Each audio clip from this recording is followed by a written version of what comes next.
ઊભા થઈને આગળ પાડીને સ્ટેરિંગ કાર. પછી બીજું શું આવે? ઊભા બ્રેક. હા.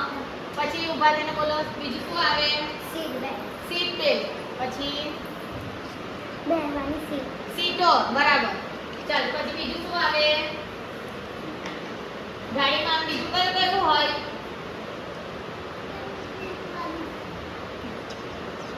ક્લચ. હા, પગથી મારવાનું એક ક્લચ હોય.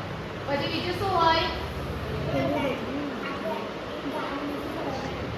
ગાડી ચલાવે ને એટલે સ્ટીયરિંગ કહેવાય. શું કહેવાય? સ્ટીયરિંગ.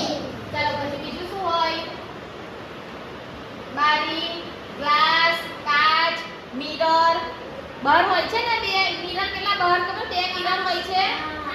હા, એમાંથી આપણને પાછળથી સાધન આવતું હોય તો દેખાય. એવા બે મિરર હોય છે. પછી બીજું શું હોય? શેના વડે ચાલે?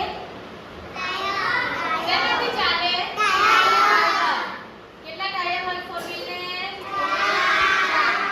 Four wheel. ફોર એટલે 4 ને વ્હીલ એટલે ટાયર. એટલે જે 4 ટાયર વાળી ગાડીઓ હોય એને તમે બધા ફોર વ્હીલ કહો છો. યો છો ને? ચાલો પછી હજુ કશું યાદ કરો. બીજું શું હોય? ડિક્કી હોય. બરાબર. પછી બીજું શું હોય? એસી. બરાબર છે. એસી વાળી ગાડી હોય એમાં એસી હોય. પછી શું હોય? દરવાજો. દરવાજા અંદર કોઈ બેસે છે? હા, તો બીજું શું હોય? દરવાજો. લોક. હા, લોક હોય. પછી આમ ગોળ ફેરવીને ચાવી હોય. બરાબર.